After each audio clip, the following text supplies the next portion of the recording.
अस्सलाम वालेकुम, welcome back to ethical hacking basics on Urdu IT academy. आज हमारा लेक्चर नंबर 6 है और हम मॉड्यूल नंबर 3 जो कि सोशल इंजीनियरिंग के ऊपर है वो हम स्टार्ट करने लगे हैं।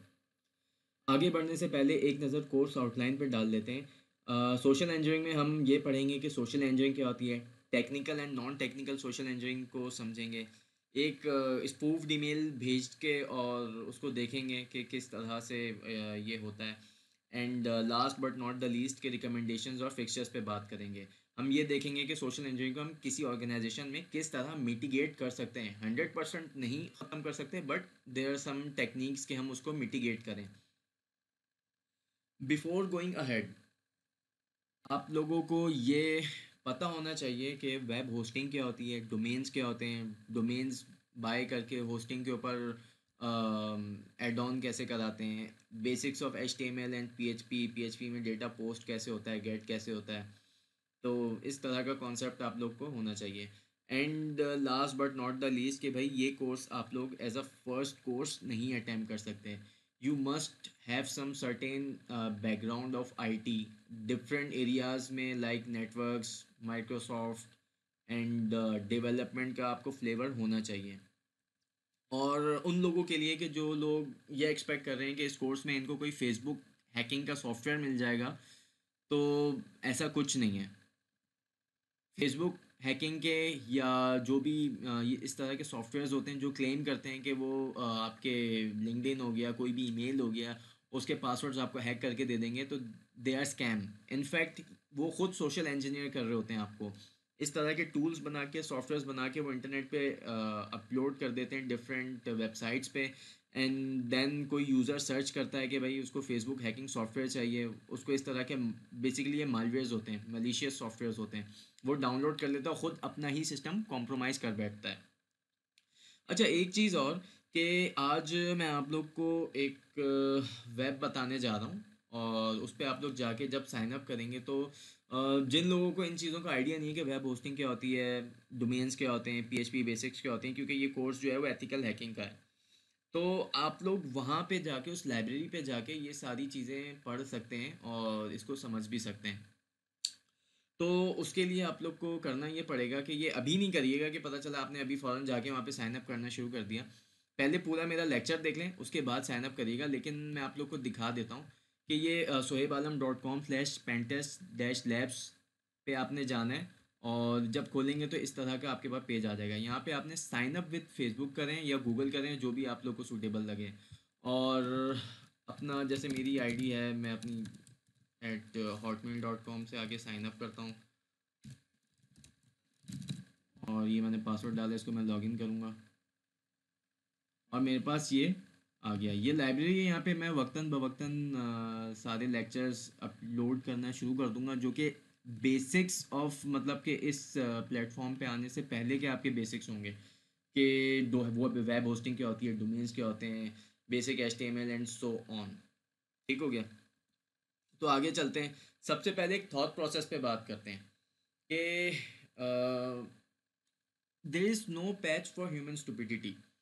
आप अपनी ऑर्गेनाइजेशंस में आप फायरवॉल्स लगा सकते हैं, आप IPS IDS इस तरह के सॉल्यूशंस लगा सकते हैं, एंटी मालवेयर्स, एंटी वायरसेस, सारे सॉल्यूशंस लगा सकते हैं। लेकिन इन दी एंड अगर आपका कोई एक एम्प्लॉय या आपका कोई भी एक यूज़र स्टुपिडिटी कर बैठे, वो अपने आप को ही कॉम्प्रोमाइज़ करा बैठे किसी भी स्कैम में या फिशिंग ईमेल में पढ़ के, तो उसका कोई सॉल्यूशन नहीं है। There are possible ways to mitigate या मिनिमाइज द रिस्क, बट आप 100% इसको नहीं कवर कर सकते। मीन्स कि अगर आपके कोई 500 एम्प्लॉयज़ हैं, तो इट्स वेरी डिफ़िकल्ट कि 500 के 500 जो हैं सिक्योरिटी एंड ऑनलाइन जो है कंप्यूटर यूज़ करने की गुड प्रैक्टिसेस से अवेयर हों, वो उसको स्ट्रिक्टली फॉलो भी करते हों। और जितने ज़्यादा एम्प्लॉयज़ हैं उतना ज़्यादा आपका ये वाला रिस्क होता है सोशल इंजीनियरिंग का। सो सोशल इंजीनियरिंग बेसिकली क्या है? In layman word, it's an art for exploiting any human. किसी भी एक ह्यूमन को मैनिपुलेट करना, उसको एक्सप्लॉइट करना और उसको किसी एक अनवांटेड एक्शन की तरफ ले जाना कि वो कोई कॉन्फिडेंशियल इंफॉर्मेशन रिवील कर दे या एक्सपोज कर दे। This is called social engineering. इसमें होता क्या है कि आप सोशली किसी भी ह्यूमन बीइंग के साथ इंटरेक्ट करने की कोशिश करते हो और उससे कोई भी किस्म की इंफॉर्मेशन एक्सट्रैक्ट करना चाहते हैं, रिवील करना चाहते हैं by trying to gain their trust, और अच्छी फ्रेंडशिप बना के, ज़्यादा बातों में इन्वॉल्व करके, और देन उसकी चीज़ों पे नज़र रखते हुए आप जो है उसको कॉम्प्रोमाइज़, ह्यूमन को कॉम्प्रोमाइज़ करने की कोशिश करते हैं। मैंने यहाँ पे कुछ क्लिप आर्ट्स लगाए हुए हैं कि एक पहला जो क्लिप आर्ट है, एक बंदा है और वो किसी कंपनी के एम्प्लॉय को कांटेक्ट करता है फ़ोन पे और कहता है कि मैं आपका सिस्टम एडमिन जॉन बात कर रहा हूँ, क्या मैं आपका पासवर्ड जान सकता हूँ, व्हाट इज़ योर पासवर्ड।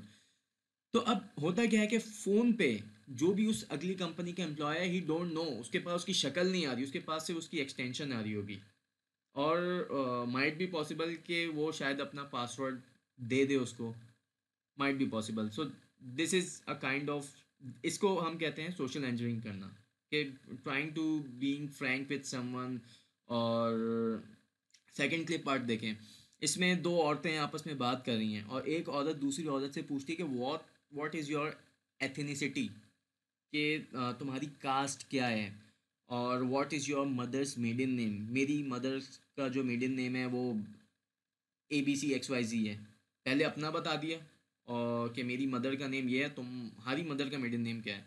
तो दिस इज़ अ मतलब ट्रैप, कि आप किसी से वो इन्फॉर्मेशन रिवील करने की कोशिश कर रहे हो जिसको माइट बी पॉसिबल उस नेक्स्ट पर्सन ने अपना कहीं पे एज अ सीक्रेट पासवर्ड या एज अ फॉरगेट पासवर्ड के उस पर रखा हुआ हो, जो सीक्रेट क्वेश्चंस होते हैं उनके आंसर्स पे रखा हुआ हो। मज़े की बात ये कि यहाँ पे जो मैंने मेंशन करा हुआ है योर मदर्स मिडिल नेम, ये जब भी आप किसी भी इंटरनेट बैंकिंग पे पासवर्ड वगैरह रीसेट कराने के लिए या ATM पिन रीसेट कराने के लिए कॉल करते हैं, तो ये सवाल आपसे वो करते हैं कि आप अपनी वालदा मोहतरमा का नाम बता दें। ऐसा वो क्यों करते हैं? क्योंकि अगर किसी के पास आपका CNIC या कोई ऐसा डॉक्यूमेंट चला गया, क्योंकि फादर नेम सबको पता होता है, मतलब सबको पता होने से मकसद ये है कि फादर नेम किसी का पता करना is not a big deal. क्यों? क्योंकि अगर मेरा नाम सुहेब आलम है तो most probably Alam is a part of my father's name, Alam मेरे वालिद का नाम भी हो सकता है। And most of the documentation जो कि मेरा, अगर मैं नेशनल ID कार्ड है CNIC जो है उस पर अगर वो मेरा किसी के पास चला जाए तो वो मेरे फादर का नाम जान सकता है, वो मेरा CNIC नंबर भी जान सकता है, लेकिन उस पर कहीं भी मेरे मदर्स मेडन नेम की इन्फॉर्मेशन लिखी भी नहीं होती। ये पर्सनली मुझे पता होती है क्योंकि मदर्स मिडल नेम किसी भी डॉक्यूमेंटेशन में इस तरह से मांगा नहीं जाता। तो मोस्ट ऑफ द टाइम आप किसी कॉल सेंटर पे कॉल करें और कहें कि मुझे अपने ATM का पिन रिसेट करना है या मुझे इंटरनेट बैंकिंग का पासवर्ड रिसेट करना है, तो वो आपसे चंद सवालात करते हैं जिनमें से एक सवाल आपका मदर का मिडल नेम भी हो सकता है। और अक्सर लोग इसको एज अ सिक्योरिटी क्वेश्चन भी रखते हैं कि अपना mother's middle name as a security question आप ऐड करा दें। जब आप पासवर्ड रिसेट करने के लिए जाएंगे तो आपसे ये सवाल पूछा जाएगा पोर्टल पे। देन अक्सर बाज़ औक़ात अगर आप अपने हॉटमेल जीमेल के जंक में जाएं तो इस तरह की आपको ईमेल्स ऑब्जर्व होंगी कि ABC bank has notice a problem with your account, follow the link and secure your account, मतलब इस लिंक को फॉलो करें और अपना अकाउंट सिक्योर करा लें वरना अगले 48 आवर्स में your account will be blocked. तो काफ़ी ज़्यादा लोग जो हैं वो पैनिक हो जाते हैं, मेरा बैंक अकाउंट बंद हो जाएगा, मेरा ईमेल अकाउंट बंद हो जाएगा, या इनसिक्योर हैं वो अल्टीमेटली उस लिंक पे क्लिक कर देते हैं। उनके पास फॉर्म आ जाता है और वो कहते हैं कि भाई पासवर्ड जो है बता दो और दोबारा नया पासवर्ड डालो, वो जो भी पूरा प्रोसेस होता है। तो अल्टीमेटली उसमें होता क्या है कि वो जो ईमेल आई हुई होती है वो हैकर या किसी अटैकर की तरफ से आई हुई होती है। जब वो उस लिंक को खोलता है उसके अंदर इन्फॉर्मेशन इनपुट कर देता है तो वो अटैकर के पास चली जाती है, मीन्स कि उसके पासवर्ड या उसकी कोई भी कॉन्फिडेंशियल इन्फॉर्मेशन होती है वो हैकर अपने पास सेव कर रहा होता है। एक और मैंने आखिर में एक छोटा सा क्लिप आर्ट लगाया हुआ है कि इसमें क्या है कि एक जो है IT स्टाफ है वो आ गया कि भाई मैं आपका सिस्टम रिपेयर करने आया हूँ, आपके सिस्टम में जो है ना कुछ सिक्योरिटी के पैचेस या सॉफ्टवेयर पैचेस मिसिंग हैं। अब वो आके क्योंकि एक कंपनी है अगर उसमें कोई 100-200 एम्प्लॉय हैं तो फाइनेंस के स्टाफ को नहीं पता कि यार IT में कितने सपोर्ट के यूज़र्स हैं या कितने सपोर्ट के सिस्टम एडमिन हैं या सपोर्ट इंजीनियर्स हैं। कोई आएगा कहेगा कि भाई मुझे आपका सिस्टम फिक्स करना है, मैं IT की टीम से हूँ, तो most of the time everyone allow us कि ठीक है जी आप देख लें क्या प्रॉब्लम हो सकती है। और उसके बदले में वो कुछ भी कर सकता है, वो कोई बैकडोर इंस्टॉल कर सकता है, वो कोई हार्ड ड्राइव निकाल के लेके जा सकता है, एनीथिंग। तो this is called social engineering, in short art of human exploitation. हम अपनी नेक्स्ट स्लाइड पे आ जाते हैं, इस पे हम टाइप्स ऑफ सोशल इंजीनियरिंग के ऊपर बात करते हैं। तो मैंने यहाँ पे 5 टाइप्स बताई हुई हैं, लेकिन इससे ज़्यादा हो सकती हैं, होती भी हैं। आप गूगल जाएँ, आपको बेपना सोशल इंजीनियरिंग की टाइप्स मिलेंगी। मैंने कुछ इंपॉर्टेंट टाइप्स के ऊपर बात करने की कोशिश करी है यहाँ पे। फिशिंग मोस्ट इम्पॉर्टेंट टाइप के, इसमें होता क्या है कि यूज़र्स को बाय ईमेल या बाय टेलीफोन या बाय मैसेज एक मैसेज आता है या ईमेल आती है, जिसमें जो है आपसे सेंसिटिव डेटा रिवील करने की कोशिश की जा रही होती है। और इसमें जो नेक्स्ट पार्टी है वो आपको एक्ट करती है कि वो वाकई कोई लेजिटिमेट इंस्टीट्यूट है या वाकई कोई लेजिटिमेट कंपनी है या आपका बैंक है। They act like your bank, your company और एनीवन, और वो आपकी जो है कॉन्फिडेंशियल इंफॉर्मेशन को स्टील करने की या आपसे ही लेने की कोशिश कर रहे होते हैं। और स्पेयर फिशिंग में क्या होता है कि स्पेयर फिशिंग फिशिंग से थोड़ी डिफरेंट है। फिशिंग में आप किसी भी कम्युनिटी ग्लोबली रैंडम मैसेजेस भेज सकते हो। कहीं से भी आपने डेटाबेस उठाया और आप बस सबको ईमेल्स निकाले जा रहे हो कि फॉर एग्जांपल कोई एबीसी बैंक है। आपने उस एबीसी बैंक के अलावा जितने भी यूज़र्स हैं, मतलब कि किसी का अकाउंट उस बैंक अकाउंट में नहीं भी है, आपने उसको भी ईमेल भेज दी कि your bank account is in trouble और ये बंद हो जाएगा, click this link to secure bank account. This is called phishing. लेकिन जब आप सिर्फ उन्हीं लोगों को टारगेट करें जिनका उस बैंक में अकाउंट है, या सिर्फ आप एक पर्टिकुलर कम्युनिटी को टारगेट करें जो सिर्फ उस बैंक की इंटरनेट बैंकिंग सर्विस को जिन्होंने सब्सक्राइब करा हुआ है, this is called spear phishing. इसमें क्या होता है कि आप एक टारगेटेड कम्युनिटी की इंफॉर्मेशन रिट्रीव करके बैठा हुआ होता है अटैकर, और उनको टारगेट कर रहा होता है, rather than targeting any one globally. चाहे वो किसी बैंक का यूज़र हो, चाहे वो जो है किसी पर्टिकुलर सर्विस उसने सब्सक्राइब करी हुई या नहीं करी हुई हो। उसके बाद ईमेल आ जाएगी, वो खुद सोच रहा होगा कि यार मैंने तो इस बैंक में मेरा अकाउंट ही नहीं है, ईमेल कैसे आ गई। वो फिशिंग की ईमेल है। स्पेयर फिशिंग, टारगेटेड ईमेल्स, अगर उसका बैंक में अकाउंट है तो ही उसके पास ईमेल आएगी। अच्छा, विशिंग क्या होती है? विशिंग जो होती है इज एक फिशिंग की ही टेक्निक है, लेकिन इसमें जो है किसी को target using the voice call करा जाता है। जो हमने ऊपर एक क्लिप आर्ट देखा था जिसमें एक जो है ये बंदा जॉन कॉल कर रहा होता है किसी भी कंपनी के एम्प्लॉय का, उसको कहता है कि आई एम जॉन और मैं आपका सिस्टम एडमिन हूँ, आप मुझे अपना पासवर्ड बता दें, या it could be like anything, your password is insecure, kindly set it to 129168 at the mark at Pakistan, या कुछ भी हो। ठीक हो गया, आप इसको एज अ पासवर्ड सेट कर लें तो अगला बंदा कर भी लेगा कि हाँ यार मेरे आईटी से कॉल आई है, मेरा पासवर्ड इनसिक्योर है, या आपका पासवर्ड एक हफ्ते में एक्सपायर हो जाएगा, kindly change your password to this particular password. कुछ भी कॉल हो सकती है। तो दिस इज़ कॉल्ड विशिंग। आपके पास एक कम बैंक से कॉल आई और वो बोले कि hey I am calling from your bank, और जो है नंबर्स भी सारे स्पूफ्ड हो जाते हैं। नंबर स्पूफ करना, ईमेल स्पूफ करना is not a big deal. आपके पास अगर कॉल आ रही है, it can be from the same number that is the number of your bank.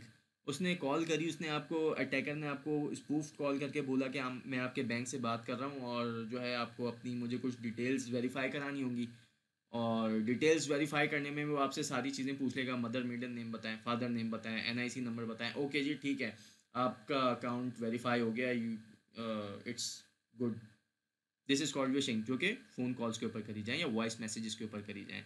Betting क्या होती है? बेटिंग हम कहते हैं कि आप कोई चीज़ प्लांट या प्लेस कर दो किसी की अट्रैक्शन गेन करने के लिए।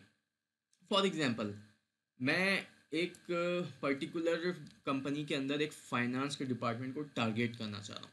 तो मैं क्या करूँगा, या हैकर क्या करेगा कि एक यूएसबी लेगा, उसके अंदर वो कोई भी मालवेयर प्लेस करा देगा और उसको ऑटो रन पे सेट कर देगा। ऑटो रन पे सेट करने का क्या मतलब है कि जैसे ही यूएसबी प्लग इन होगी, वायरसेस जो भी उसके अंदर हैं, जो भी मालवेयर्स हैं, वो खुद ब खुद रन हो जाएंगे। तो वो क्या करेगा, वो एक यूएसबी बनाएगा, उसके अंदर मालवेयर्स इंजेक्ट करेगा, प्लेस करेगा, वो उठा के यूएसबी उस फाइनेंस डिपार्टमेंट के गेट के बाहर फेंक देगा। अब क्या होगा कि फाइनेंस के एम्प्लॉयज़ वहाँ से गुजरेंगे, कोई भी एक एम्प्लॉय देखेगा अरे यार ये यूएसबी पड़ी हुई है, यूएसबी पड़ी हुई है, वो उठाएगा, उठा के कहेगा कि यार ये किसकी यूएसबी है, मैं देखता हूँ इसके अंदर डेटा क्या पड़ा हुआ है। वो यूएसबी जैसे ही लगाएगा वो सिस्टम उसका कॉम्प्रोमाइज़ हो जाएगा। जो मालवेयर या वायरस हैकर ने उसके अंदर प्लेस करा होता है यूएसबी के अंदर, वो ऑटो रन पे उस सिस्टम के ऊपर एग्जीक्यूट हो जाएगा और उस यूज़र का सिस्टम कॉम्प्रोमाइज़ हो जाएगा। So this is called baiting. Actually उसने क्या करा कि उसने एक शिकार करने के लिए एक बेट डाल दिया। टेल गेटिंग क्या होती है? Tailgating is kind of कि आप किसी को फॉलो करते हुए उसी के साथ किसी बिल्डिंग की प्रेमिसेस में एंटर हो जाएं, जहाँ पे स्वाइप पे कार्ड स्वैप होके डोर्स ओपन होते हैं, या जहाँ पे इस तरह की एंट्रीज होती हैं। तो उसमें क्या होता है कि एक बंदा है वो बॉक्स कैरी करते हुए जा रहा है, और अगला बंदा उसके सामने जो जा रहा है वो ये कह रहा है कि यार इसने बॉक्स कैरी करा हुआ है, मैं ही इसके लिए दरवाज़ा खोल देता हूँ। तो वो अपना कार्ड निकाल के उसके लिए स्वैप करा देगा और खुद ही उसके लिए दरवाज़ा खोल देगा कि यार ये बेचारा कैसे दरवाज़ा खोल सकता है जब इसके दोनों हाथ बिजी हैं, भले उसके पास कार्ड हो या ना हो भी तो नहीं खोल सकता। तो जो है ना, एज अ सर्विस देने के लिए उसके लिए ही खुद दरवाज़ा खोल देते हैं। या इसमें ऐसा भी हो सकता है कि अगले बंदे ने दरवाज़ा खोला, उसको बंद होने से पहले ही पिछले बंदे ने उसका जो है हैंडल से उसको दरवाजे को पकड़ लिया कि वो बंद ना हो सके, और मैं उसके साथ ही जो है क्लोजली उसके साथ में उस डोर को पास कर लूँ। तो this is called tailgating. अच्छा, अब इसका सल्यूशन या काउंटर मेजर क्या हो सकता है? इस पे जाने से पहले अब एक वापस आ जाते हैं मुद्दे पे। मैंने आप लोग को ये लिंक दिखाया था, सही है? इसमें सब कुछ ओके लग रहा है। ये बज़ाहिर अगर पेज देखा जाए तो इसमें कोई ऐसी चीज़ लग नहीं रही। नॉर्टन सिक्योर्ड और एसएसएल सर्टिफिकेट भी लगा हुआ है, साइन अप विद फेसबुक भी हुआ। और साइन अप विद फेसबुक हुआ तो एक हमारे पास पेज आ गया। इसमें अक्सर लोग कर रहे होते हैं डिफरेंट एप्लीकेशंस पे, ऑनलाइन ई कॉमर्स पे गए और साइन अप विद फेसबुक या साइन अप विद गूगल कर दिया, और ये चीज़ नोट नहीं करते कि ऊपर लिंक क्या चल रहा है। ये देखें, ये मैं एक्सपेंड कर रहा हूँ। ये देखें, sign up dot with Facebook dot com dot tech elic industries dot com, और इसका सर्टिफिकेट देख लें। सर्टिफिकेट वैलिड आ रहा है। यूजली लोग को क्या देख रहे होते हैं लोग कि यार सर्टिफिकेट जो है ना वो अगर कहीं man in the middle attack हो रहा है या साइट लेजिटिमेट नहीं है, एक्चुअल फेसबुक का सर्वर नहीं है, तो सर्टिफिकेट का एरर आ जाता है, एसएसएल का एरर आ जाता है, ऑब्वियसली आ जाता है। बट यहाँ पे केस क्या है कि सर्टिफिकेट जो है वो वैलिड है। क्यों? क्योंकि ये जो डोमेन है ये अपने आप को एक्चुअल फेसबुक का डोमेन नहीं है। बात समझ आई? ये जो डोमेन देख के आप लोग को अंदाज़ा हो गया होगा कि ये किसी ये डोमेन है और ये इसका सब डोमेन है। यूजली जो भी हम लोग साइन अप कर रहे होते हैं, या sign up with Facebook, sign up with Google, या sign up with any third party कर रहे होते हैं, शुरू का डोमेन देखा जाता है इस तरह से।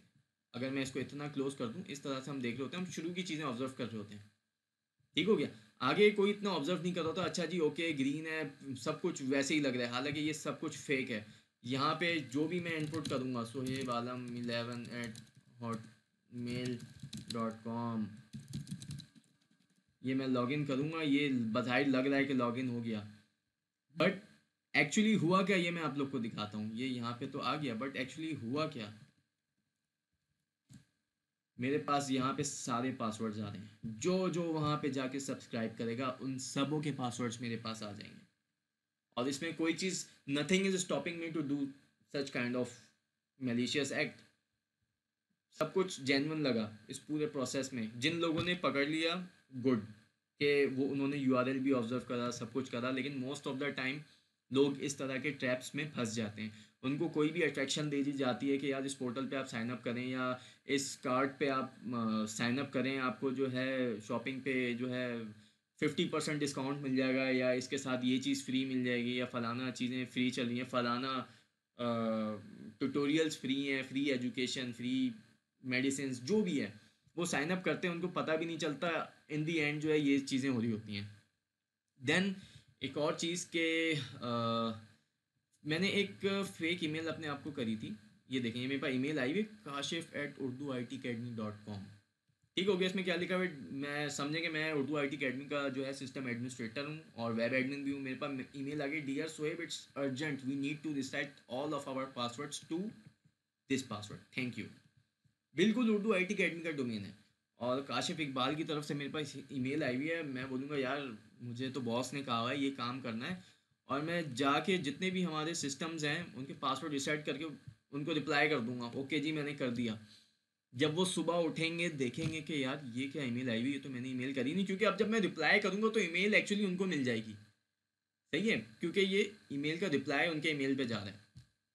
तो होगा क्या कि अटैकर को जो भी उसने मतलब पासवर्ड मुझे खुद ही दे दिया कि इसका पासवर्ड सेट कर दो और मैं कर दूंगा।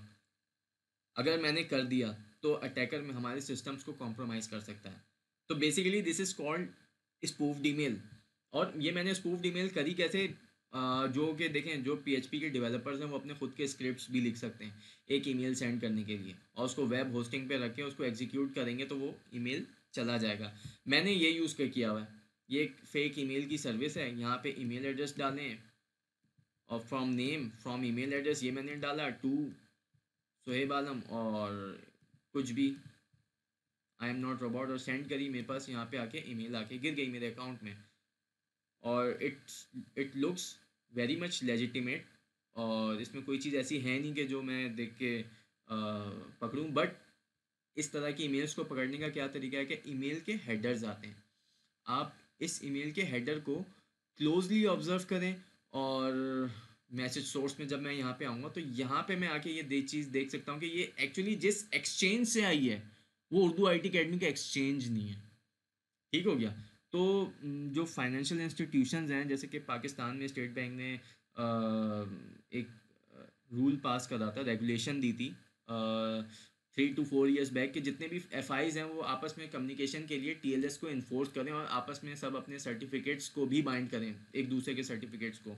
तो उसमें उन्होंने क्या चीज़ टैकल करने की कोशिश करी थी कि अगर कोई स्पूफ्ड ईमेल आती है तो वो ईमेल एड्रेस तो स्पूफ कर लेगा, लेकिन सर्टिफिकेट नहीं स्पूफ कर सकता। वो सर्टिफिकेट उस पार्टी का नहीं दे सकता, उस FI का नहीं दे सकता जिसका वो ईमेल एड्रेस स्पूफ कर रहा है। तो अल्टीमेटली अगर सर्टिफिकेट वो लगाएगा तो वो अपना ही लगाएगा। और क्योंकि अगले ईमेल गेटवे के ऊपर सर्टिफिकेट बाइंड हुआ हुआ है कि यार मेरे पास जो भी बैंक ईमेल करेगा मुझे उसका सर्टिफिकेट पता है कि वो क्या सर्टिफिकेट लेके आता है। तो अपने गेटवे पे मैं इस तरह की इलीगल ईमेल्स को या स्पूफ्ड ईमेल्स को टर्मिनेट कर रहा हूँ, ब्लॉक कर रहा हूँ। तो ये ऑर्गेनाइजेशंस के अंदर इसका ये तरीका होता है। बट स्टिल अगर इस तरह की कोई भी मेरे साथ अगर कोई एक ऐसा सिनेरियो होता है कि मेरे पास कोई एक ऐसी ईमेल आती मेरे बॉस से या काशिफ साहब की तरफ से कि यार आप जो है सिस्टम्स के पासवर्ड रिसेट कर दें, तो मैं सबसे पहले ये चीज़ देखता कि यार ये ईमेल मुझे क्या हमारे ही ईमेल एक्सचेंज से आगे फॉरवर्ड हुई है। और इस तरह के काम करने से पहले एक मोस्ट ऑफ द टाइम एक कॉल के ऊपर या बाय एनी मीन जो कि सेंसिटिव टाइप का वर्क है, आपको भी अंदाज़ा हो जाएगा कि यार ये काम मैं करूँगा तो ये चीज़ हो सकती है, इम्पैक्ट उसका रियलाइज़ हम सब कर सकते हैं कि यार इस चीज़ का इम्पैक्ट ये हो सकता है। तो इसको इस तरह से सिचुएशंस को टैकल किया जा सकता है। एक और मैं आप लोग को अगर दिखाऊं कि ये देखें, ये बिल्कुल इसी तरह का सिनेरियो है जो कि मैंने आपको फेसबुक का पासवर्ड रिसेट वाला केस दिखाया था।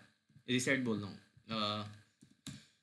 अभी जो मैंने आप लोगों को ये लॉगिन विद फेसबुक का दिखाया था, साइन अप विद फेसबुक का। यहाँ पे मैं आया, मैंने साइन अप विद फेसबुक करा, ये बिल्कुल लेजिटिमेट सब कुछ लग रहा है, और आईडी मैंने कुछ भी डाल दी, Soeb11@yahoo जो भी है ये मैंने डाल दिया, और आगे लॉगिन मैंने कर दिया, ये जो भी होगा मुझे साइन अप करा देगा। तो ये सेम ऐसे ही केस है। इसमें इसमें क्या चीज़ ट्रिकी थी, इसमें जो चीज़ ट्रिकी थी वो ये डोमेन था, और ये ग्रीन बार था। ग्रीन बार आ रहा है, डोमेन भी फेसबुक की एक जो नज़र पड़ी है, फेसबुक का डोमेन मुझे नज़र पड़ रहा है, तो मैं साइन अप कर जाऊँगा एज अ लेमैन यूज़र। मैं भी शायद इतना ऑब्जर्व ना कर पाऊँ। ठीक हो गया, तो मैं साइन अप कर जाऊँगा। तो यहाँ पे भी अगर आप ये देखें कि ये एक स्पूफ्ड ईमेल, स्पूफ्ड तरह की ईमेल किसी को करी गई थी, और उसके अंदर उसको कहा गया था कि भाई आप अपना जो है पासवर्ड री एंटर करें या जो भी करें। ये दिखने में तो बिल्कुल आउटलुक जैसा ही या हॉटमेल जैसा ही लग रहा है, but this is not the thing. Certificate भी वैलिड है, लेकिन आप डोमेन देखें, windows.net पे एंड होता है, और this is phishing email. Fishing technique है ये एक तरह की, कि ईमेल्स के अंदर इस लिंक को हार्ड कोड कर दिया जाता है, सामने में लिख दिया जाता है कि फ्रंट बॉडी में कि please reset your password, save your account, और इसको सेंड कर दी जाती है तमाम हॉटमेल के यूज़र्स को। अल्टीमेटली होता क्या है कि वो ईमेल भी, मज़े की बात ये कि most of the time at initial stages junk में ना गिरें। क्यों? क्योंकि इसका सोर्स कोड देखें, ये ऑफस्केटेड जावास्क्रिप्ट है, जो कि आपके फिल्टर्स लगे हुए होते हैं जो कि फ़िशिंग ईमेल को या इस तरह की सोशल इंजीनियरिंग टेक्निक्स को डिटेक्ट कर रहे होते हैं, या पेज के कंटेंट को डिटेक्ट कर रहे होते हैं कि यार ये बिल्कुल जो है ना फेसबुक की पेज का कॉपी है, ये बिल्कुल जो है हॉट आउटलुक के या हॉटमेल के लॉगिन फॉर्म की कॉपी है, वही फील्ड्स हैं, उसी तरह से स्ट्रक्चर बन रहा है। तो वो उसके जो फ़िल्टर्स होते हैं वो इस तरह के पेजेस को रोकते हैं। तो अटैकर ने क्या करा कि उसने कोड को ही ऑब्फुस्केट कर दिया। अब कोई इसको रीड करके डिटेक्ट कर ले अपने फ़िल्टर्स के थ्रू, फ़िल्टर्स भी यहाँ पे बाईपास हो जाएँगे और ये ईमेल जाके उनके मेन इनबॉक्स में गिरेगी कि please save secure your account या ABCXYZ। यूज़र खोलेगा वो, उसको एक झलक की ऊपर से देखेगा ऑफिस 365 एक्सेस, ओके ठीक है जी सर्टिफिकेट वैलिड है, वो जाके पासवर्ड डाल देगा, साइन इन भी कर देगा और पासवर्ड अटैकर के पास पहुंच जाएगा। ठीक हो गया। तो थोड़ा सा बैकग्राउंड बता देता हूँ। देखें, मैं यहाँ पे आप लोग को होस्टिंग कैसे होती है, डोमेन कैसे रजिस्टर कराते हैं, ये वाकई ये मैं सिखाने नहीं बैठा, बट स्टिल जिन लोगों को आइडिया है कि जब आप कोई भी डोमेन रजिस्टर करा लेते हैं, जैसे कि मैंने एक डोमेन रजिस्टर करा ली टेक एलिक इंडस्ट्रीज, अब इसके मैं सब डोमेन्स को भी अपने कंट्रोल पैनल से या सी पैनल से कंट्रोल कर सकता हूँ। मैंने यहाँ पे आके एक सब डोमेन ऐड करा दी, sign up with Facebook dot टेकलिक जो भी है। मैं इसको कुछ ऐसा भी रख सकता था, मैंने जान के नहीं रखा कि login dot Facebook dot com main dot टेकलिक इंडस्ट्रीज डॉट कॉम ऐसा भी रख सकता था। शुरू में बिल्कुल ये ऐसा डिट्टो सेम आ रहा होता, पता भी नहीं चलता। एक मैंने ये भी रजिस्टर करा login dot main office 365 dot com भी करके आगे मैं इसको कर सकता था। It's not a big deal, मैं ये कर सकता था और इसका सर्टिफिकेट भी वैलिड होता। क्यों? क्योंकि मैं सर्टिफिकेट इसी का यूज़ कर रहा हूँ जो कि टेक एलिक इंडस्ट्रीज़ को इशू हुआ हुआ है, जो कि वाइल्ड कार्ड मेरे पास इसका पड़ा हुआ है, मैं उसको यूज़ कर रहा हूँ। मुझे एक्चुअली उन सर्टिफिकेट्स की ज़रूरत नहीं है जो कि फेसबुक के पास हैं या माइक्रोसॉफ्ट के पास होते हैं, क्योंकि मैं उनका डोमेन नहीं यूज़ कर रहा, मैं डोमेन अपना ही यूज़ कर रहा हूँ। लेकिन मैंने उसके सब डोमेन्स बना दिए हैं, मल्टीपल सब डोमेन्स बना दिए मैंने और उनको यूज़ कर रहा हूँ मैं। सो this is a kind of social engineering attack कि ये मतलब मैंने यहाँ पे डोमेन ऐड करा दिया, उसको होस्टिंग के साथ मैप करा दिया, वहाँ पे जाके मैंने इस तरह के जो है फेक पेजेस प्लांट कर दिए, ये प्लांट कर दिया। यहाँ पे कोई भी क्लिक करेगा वो यहाँ पे आएगा, आईडी पासवर्ड देगा, लॉगिन करेगा और अल्टीमेटली वो अपने आप को कॉम्प्रोमाइज़ करा बैठेगा। तो ये था आज का थोड़ा सा बैकग्राउंड। और अगेन हम बात कर लेते हैं इसके सॉल्यूशंस या काउंटर मेजर्स क्या हो सकते हैं। नंबर वन थिंग कि भाई ट्रस्ट फैक्टर जो हमारे आता है कि डोंट ट्रस्ट एनीवन। अभी मैंने आप लोग को एक प्लेटफॉर्म बताया कि यार, जो वीडियो के स्टार्ट में बताया था कि जो लोग ये कोर्स देख रहे हैं और उनको जो है वेब होस्टिंग और बेसिक्स आईटी की नहीं पता, तो वो मेरी एक लिंक बता दिए, वहाँ पे जाके साइन अप करके कोर्स देखें।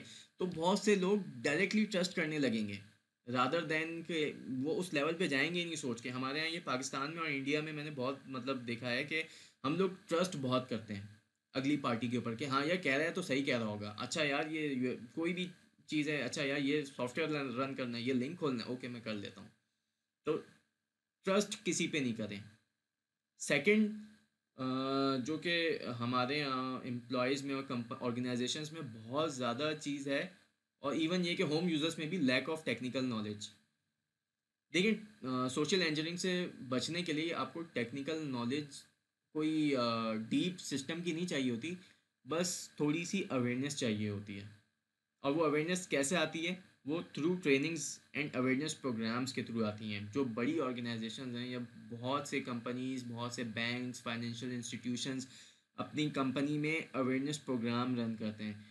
बाकायदा LMS बने हुए होते हैं, उस पर जो है इस तरह की वीडियोस होती हैं, ट्रेनिंग्स होती हैं, एम्प्लॉयज़ को बताया जाता है कि इस तरह की किसी भी ईमेल को आप कैसे आइडेंटिफाई कर सकते हैं, उन इस सस्पिशियस लिंक्स पे क्लिक ना करें, और जो है अपने पासवर्ड शेयर ना करें, पासवर्ड को कॉम्प्लेक्स रखें, हर 3 महीने बाद अपना पासवर्ड चेंज करें। तो ये अवेयरनेस प्रोग्राम्स बहुत ज़्यादा ज़रूरी होते हैं हमारी कंपनीज़ में, हमारी ऑर्गेनाइजेशंस में, इन तरह के रिस्क को मिनिमाइज़ करने के लिए, मिटिगेट करने के लिए। Then watch and observe closely.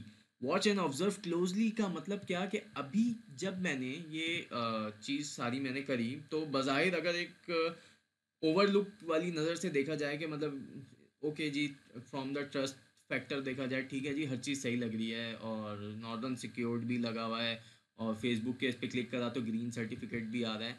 But observe closely का मतलब ये कि आप देखें कि यार ये ऊपर लिंक क्या आ रहा है। जो मैंने यहाँ पे बात करी, वॉच एंड ऑब्जर्व क्लोजली।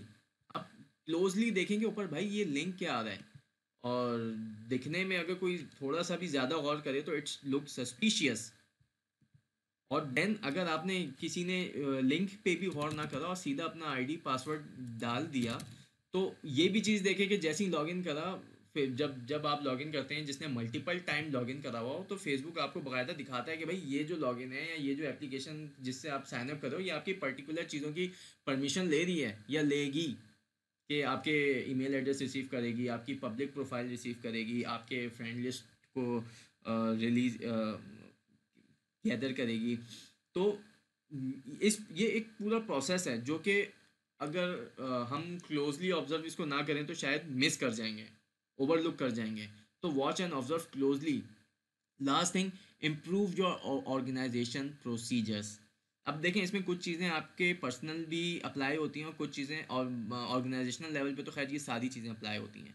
ठीक है, आपकी ऑर्गेनाइजेशंस के अंदर जो पॉलिसीज़ बने हुए हैं, प्रोसीजर्स बने हुए हैं, इनको इम्प्रूव करें। मीन्स के अगर हर यूज़र को इंटरनेट के एक्सेस नहीं दें, इंटरनेट का एक्सेस नहीं होगा तो वो किसी ऐसे लिंक पे क्लिक ही नहीं करेगा।